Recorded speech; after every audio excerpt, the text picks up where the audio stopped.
Hello and bienvenue. I am Joker, the Full Metal Joker. Now, before I get started with the topic at hand, I have to let you know two things. One, if you do not like what has to be said, please remove yourself from this video.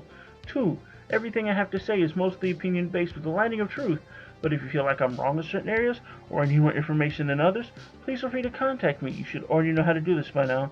With that being said, I would like to talk about, well, the effects of the cancellation of the Keystone pipeline. And the thing is, this was something that a lot of us warned you was going to happen. A lot of us told you that, hey, if they shut this down, a lot of people are going to be out of jobs. A lot of people are going to be struggling. And guess what? I hate to say it, but it looks like we were right. And what's bad about this, the people that are affected by all this, isn't the millionaires and billionaires and so on and so forth. It is hard working, everyday families. People that go out and they would rather bust their back and break their bones than try and rely on the government, than try and rely on handouts. Hard working individuals are suffering because of these actions. And the thing is, what irks me about this the most is this president, which some of y'all voted for, and I'm not going to sit here and judge you because of it. He sat here and promised that people would maintain their jobs. He sat there and promised that people wouldn't be affected by his decisions. Yet, businesses are still closed. Heck, a lot of them are still going to be closing for good. Now we've got more people that may end up homeless because of these actions. And now we still got to get our oil. He sits there, well, we want to limit pollution. Well, think about this. Which is more efficient? Relying on a pipeline, which will maintain a lot of jobs during these trying times, and plus, even after it's built, there'll still be a lot of jobs available for maintaining said pipeline to make sure nothing bad does happen, or relying on tankered and various other methods to bring oil across, which has known to have issues. Which is more economically sound and more environmentally stable? My guess would be the pipeline. It can be well watched, well maintained, and there's not a lot of issue there. Whereas if you rely on train, ship, and so on, there's going to be a lot of issues because there's a lot of things you can't watch out for. There's a lot of things that just tend to happen. Plus, it would save a lot of this so-called energy. And then, now let's talk about the sudden shift from oil, coal, nuclear, and want to do green energy. This sudden shift.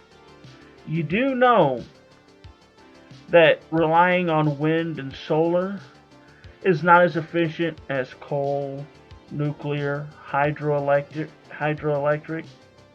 You do realize that, right? And let's not talk about the fact that, yeah, you make these solar farms, how much space it takes for one solar farm, how much it affects the environment, i.e. the bird population goes down in that area because they tend to fly into the damn things. And oh yeah, let's not talk about how much space and how these solar farms affect the environment because of them sucking up a lot of the sun and generating heat because of them collecting the sunlight. Nah, let's not talk about that. And the thing is, where I'm getting at, we are not there yet. We're working on it.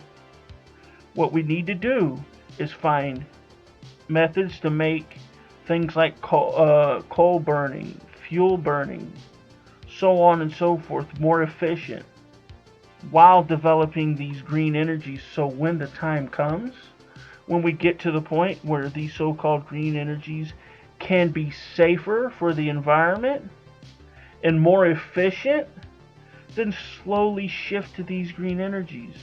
That's what I'm saying. instead of this sudden shift, and now we've got a lot of people out of work. Now we've got people wondering, okay, how are we going to fix up this house so we can start a family? How are we going to support our girl as she goes to college? How are we going to live while they figure out what they're going to do with us? My issue isn't, oh, Republican, Democrat, all this other shit.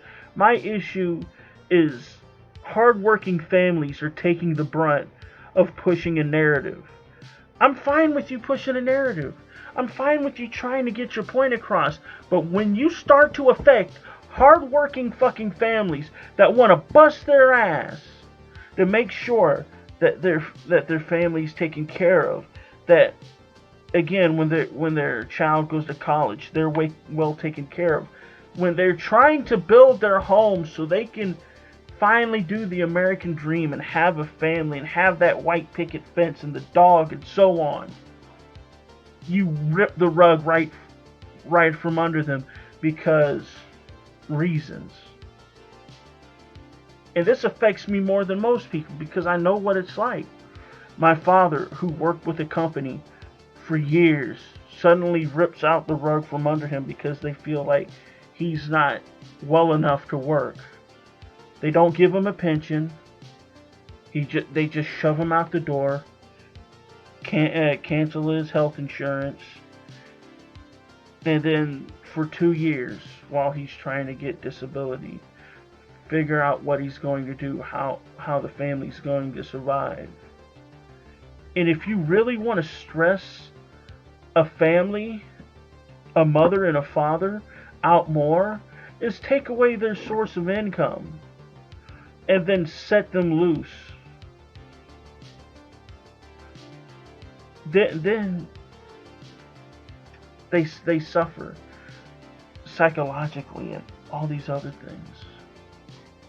And it really does bother me that hardworking, innocent people have to go through that. Whereas these government officials can sit fine and dandy and still earn an income, not worry about any kind of backlash because they still got their job. Something's got to give. Something's really got to give because, as I said it once and I'll say it again, I'm fine with you pushing a narrative as long as you don't sit here and put hard-working individuals' lives at stake. And with that being said, I hope you enjoyed this video, and if you did, please remember to like, share, and subscribe. Like always, thank you, and good luck.